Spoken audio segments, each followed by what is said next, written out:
Hello everyone, I Varsha. Welcome you all on my channel that is Future Nurses Academy. हम जो ये first chapter की बात कर रहे हैं एनाटॉमी फिजियोलॉजी, हम यहाँ पे बात करेंगे इंट्रोडक्शन ऑफ एनाटॉमी फिजियोलॉजी। दूसरा हम यहाँ पे बात करेंगे कि हमारा जो ऑर्गेनाइजेशन है एनाटॉमिकल ऑर्गेनाइजेशन उनकी बात करेंगे। हम बात करेंगे यहाँ पे ग्रॉस एनाटॉमी, माइक्रोस्कोपिक एनाटॉमी, मतलब ब्रांचेस क्या होती हैं एनाटॉमी की, उसकी बात करेंगे हम। और बात करेंगे 11 सिस्टम, कौन कौन से 11 सिस्टम हमारी बॉडी में हैं। बट यहाँ पे जो मैं बात करूंगी वो बहुत ही कंसाइज वे में डील करूंगी। अगर आपको बहुत ही एक्सप्लेनेशन चाहिए और आपको जो है थरोली पढ़ना है तो आप हमारा क्लासेस ज्वाइन कर सकते हैं, जो कि बिल्कुल फ्री ऑनलाइन क्लासेस हैं गूगल मीट पर, जिसका लिंक मैं डिस्क्रिप्शन बॉक्स में दूंगी। तो वहां जाके आप अपने आप को रजिस्टर कर सकते हैं ऑनलाइन क्लासेस के लिए। ओके, हम आज की क्लास स्टार्ट करते हैं। तो हम फर्स्ट ऑफ ऑल जानेंगे कि एनाटॉमी क्या होता है एंड फिजियोलॉजी क्या होता है। तो ये बेसिकली हमारे फर्स्ट ईयर के नर्सिंग स्टूडेंट्स के लिए हमारी जो क्लासेस हैं। यहाँ पे हम बात करें एनाटॉमी। एनाटॉमी क्या है? It is the study of the structure and shape of the body and it's part. तो जब हम किसी चीज की स्टडी करते हैं, किसी ऑर्गन की स्टडी करते हैं और बेसिकली उसके स्ट्रक्चर की बात करते हैं, उसकी बनावट की बात करते हैं, उसके शेप की, उसके साइज की बात करते हैं, लोकेशन की बात करते हैं। फॉर एग्जांपल जैसे हम हार्ट की स्टडी कर रहे हैं तो वो कहाँ पर है बॉडी में, ठीक है, उसकी लोकेशन क्या है, दिखता कैसा है, उसका वेट कितना है। तो ये सब जो हम पढ़ाई करेंगे वो हम एनाटॉमी ब्रांच में करते हैं, जो कि हमारी साइंस की एक ब्रांच है। दूसरी जो बात है हमारी फिजियोलॉजी।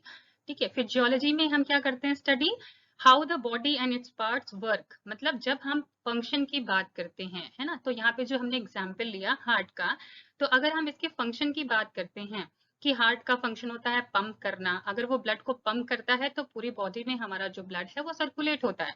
तो ये जो हम पढ़ाई कर रहे हैं, ये जो हम स्टडी कर रहे हैं, वो हम फिजियोलॉजी ब्रांच के अंदर कर रहे हैं। ठीक है, नेक्स्ट हम बात करेंगे डिवीजन ऑफ एनाटॉमी, या फिर आप बोल सकते हैं ब्रांचेस ऑफ एनाटॉमी। ठीक है, तो बेसिकली जो दो ब्रांचेस होती हैं हमारी, एक होती है हमारी ग्रॉस एनाटॉमी और एक हमारी होती है माइक्रोस्कोपिक एनाटॉमी।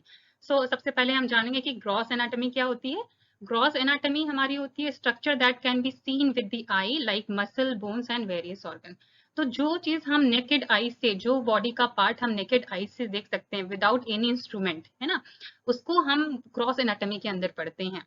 ठीक है, जैसे बोन्स हमें दिखती हैं, मसल हमें दिखती हैं, बोन्स और पर्टिकुलर ऑर्गन जैसे किडनी हो गया हम देख सकते हैं। तो उसको जब हम स्टडी करते हैं, जो स्ट्रक्चर हम सीन कर सकते हैं, उसको हम ग्रॉस एनाटॉमी के अंदर पढ़ाई करते हैं। दूसरा जो सबसे मोस्ट इंपॉर्टेंट ब्रांच है हिस्टोलॉजी, है ना। जब आप अगर हॉस्पिटल विजिट करोगे तो आप हिस्टोलॉजी पैथ देख सकते हैं, पैथोलॉजी के अंदर जो उसकी ब्रांच है। तो यहाँ पे बेसिकली जो हम किस चीज की पढ़ाई करते हैं, जो सेल्स बहुत ही माइक्रो होती हैं, जैसे न्यूरॉन सेल्स होती है हमारे हेड में, और फॉर एग्जाम्पल जो हमारी जो नेफ्रॉन सेल्स होती है हमारी किडनी में, तो वो हमारे जो है दिखती नहीं है, हमें हमें उसके लिए माइक्रोस्कोप की जरूरत पड़ती है। तो उनकी जो पढ़ाई हम करते हैं उसमें उसको हम क्या बोलते हैं, माइक्रोस्कोपिक एनाटॉमी या फिर हिस्टोलॉजी। ओके, तो कुछ और भी तरीके हैं जहां से जिस जो कि other ways to study anatomy, जिसके थ्रू हम एनाटॉमी की स्टडी कर सकते हैं। तो यहाँ पे है रीजनल एनाटॉमी और है सेकंड हमारा सिस्टमिक एनाटॉमी। रीजनल एनाटॉमी की अगर हम बात करते हैं, जब हम किसी पर्टिकुलर रीजन की पढ़ाई कर रहे होते हैं, फॉर एग्जांपल अगर हम सिर्फ हार्ट की बात कर रहे हैं या स्टमक की या लीवर की, पर्टिकुलर एक ऑर्गन की बात कर रहे हैं या स्पाइनल कॉर्ड की बात कर रहे हैं, तो उस पर्टिकुलर रीजन के जब स्ट्रक्चर, शेप एंड साइज के बारे में हम बात कर रहे हैं तो वो हमारा क्या कहलाएगा, रीजनल एनाटॉमी कहलाएगा। नेक्स्ट हम जब बात करते हैं सिस्टमिक एनाटॉमी, तो सिस्टमिक से ही आपको समझ में आ रहा होगा कि when we are talking about particular system, जैसे हम यहाँ पे अगर हम नर्वस सिस्टम की बात करते हैं, तो वो हमारा सिस्टमिक एनाटॉमी स्टडी कहलाता है। तो अब हम बात कर रहे हैं anatomical organisation. Okay, anatomical organisation मतलब कि जो हमारा बॉडी है, तो बॉडी हमारा जो बॉडी की एनाटॉमी है वो कैसे फॉर्म हुई है। तो इसका जो सबसे स्मॉलेस्ट और जो हमारा जो बेसिक यूनिट होता है हमारे लाइफ का, वो क्या होता है, सेल्स होता है, जो कि हमारे लाइफ प्रोसेसेस को करती है ना। तो हमारे जो बॉडी में है ट्रिलियंस ऑफ सेल्स होती हैं। नेक्स्ट, जब हमारी सेल्स के बाद हमारा जो ग्रुप ऑफ सेल्स है वो क्या बनाती है, टिश्यूज बनाती है। ठीक है, तो ग्रुप ऑफ सेल्स हमारी ने क्या बनाया, टिश्यूज बनाया। अब टिश्यू बन गई, तो ये हम हायरार्की वाइज सीख रहे हैं कि हमारी जो पूरी बॉडी बन रही है, जो एक लाइफ बन रही है, वो कैसे बन रही है। तो सबसे पहले सेल्स बनी, फिर बहुत सारे ग्रुप ऑफ सेल्स ने टिश्यूज बनाया, अब यहाँ पे बंच ऑफ टिश्यूज ने क्या मिलकर बनाया, एक ऑर्गन फॉर्म किया ना।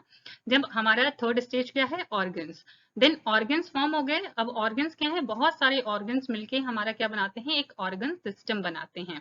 तो यहाँ पे देख सकते हो ये स्टमक है एक ऑर्गन, जो कि फिर बाद में बहुत सारे ऑर्गन्स मतलब लीवर हो गया, इंटेस्टाइन हो गया, कोलोन हो गया, तो ये क्या बना रहे हैं, स्टमक मिलकर एक पूरे डाइजेस्टिव सिस्टम को बना रहे हैं, है ना। तो जब ऑर्गन्स, बहुत सारे ग्रुप ऑफ ऑर्गन्स मिलकर एक सिस्टम को फॉर्म कर दिए, तो अब उसके बाद क्या है, अपना बॉडी बनेगा। बॉडी कैसे बनेगा, ह्यूमन बॉडी। ह्यूमन बॉडी हमारा जो बनता है वो ग्रुप ऑफ सिस्टम से मिलकर बनता है ना। जैसे आप जानते हो कि 11 सिस्टम होते हैं हमारे ओवरऑल बॉडी में। तो फिर एट लास्ट हमारा क्या होगा, पर्टिकुलर ह्यूमन बॉडी बनता है, ऑर्गेनिज्म बन जाता है। तो ये हमारा एनाटॉमिकल ऑर्गेनाइजेशन है हमारी बॉडी का।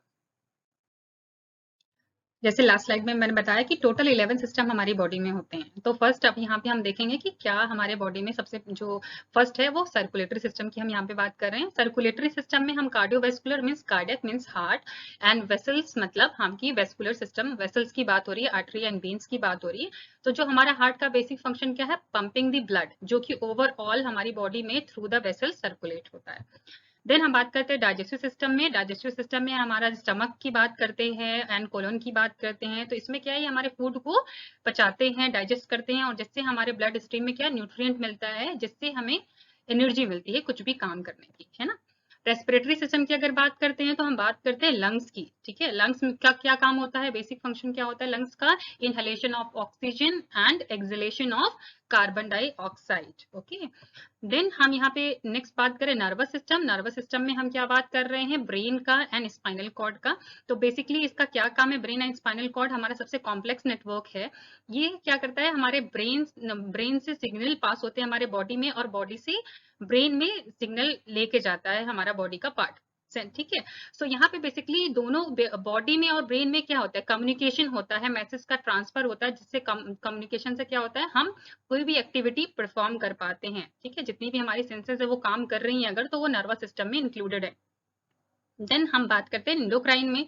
इंडोक्राइन में हम बेसिकली ग्लैंड्स की बात करते हैं। कौन सी ग्लैंड्स की, जो हार्मोन प्रोड्यूस करती हैं डायरेक्टली ब्लड में। फॉर एग्जांपल जैसे आपने सुना होगा थायराइड, थायरोक्सिन हार्मोन प्रोड्यूस करती है, ठीक है। इंसुलिन का आपने सुना होगा जो कि पेनक्रियाज ग्लैंड के थ्रू प्रोड्यूस होती है। तो इसमें हम ग्लैंड्स की बात करते हैं इंडोक्राइन सिस्टम में।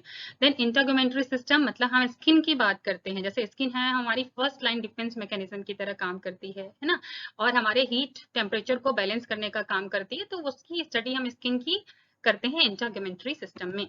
देन हम बात करते हैं लिम्फेटिक और इम्यून सिस्टम की बात। लिम्फेटिक हमारा क्या सर्कुलेटरी सिस्टम के साथ साथ काम करता है, और ये सेकंड लाइन डिफेंस मैकेनिज्म में होता है, जो कि वन वे पाथवे होता है। ये बेसिकली क्या है, जब भी कोई वायरस एंटर कर जाता है बॉडी में, तो ब्लड में एंटर करने से उस वायरस को रोकती है, वो होती है आपकी lymphatic system. Then skeletal, skeletal में हम बोन्स की बात करते हैं, बॉडी के स्ट्रक्चर ढांचे की बात करते हैं, उसकी बनावट की बात करते हैं। सो यहाँ पे ये क्या करता है, हमारा स्केलेटल सिस्टम के अंदर आता है। देन मस्कुलर की बात करते हैं, मसल्स की बात करते हैं, इसमें मसल्स की बनावट के बारे में बात करते हैं, कौन कौन से स्ट्रक्चर जो मसल से बने हैं, और मसल का बेसिक फंक्शन क्या होता है, कॉन्ट्रैक्शन, है ना। जैसे आपका हार्ट कॉन्ट्रैक्ट कर रहा है तो वो क्या है, एक मस्कुलर ऑर्गन है। Okay, then urinary and renal. Renal में मतलब हम किडनी, यूरिनरी सिस्टम में हम किडनी ब्लैडर की बात करते हैं। तो यहाँ पे बेसिकली किडनी क्या कर रही है, किडनी कर रही है पीएच लेवल को मेंटेन हमारे ब्लड से, ठीक है। ब्लड से पीएच लेवल को मेंटेन कर रही है। कैसे कर रही है, उसके उसमें जो भी आयंस हैं उनको क्या कर रही है, एक्सक्रीट, जो एक्स्ट्रा आयंस है उनको एक्सक्रीट आउट कर रही है थ्रू द यूरिन, और मेंटेन कर रही है हमारे ब्लड पीएच लेवल को। देन हम रिप्रोडक्शन की बात करते हैं, जिसमें हम male reproductive system, female reproductive system की बात करते हैं। कोई भी न्यू सेल्स कैसे बन रही है, डिवीजन ऑफ सेल्स कैसे बन रही है, जिससे हमारे नेक्स्ट जो हमारा पीढ़ी है, आप कह सकते हो जो स्पीसीज है, वो कंटिन्यू होती है। तो इसमें हम रिप्रोडक्टिव सिस्टम में स्टडी करते हैं। Thank you so much everyone, and join my channel and subscribe my channel, and stay connected with me. Thank you so much. Bye.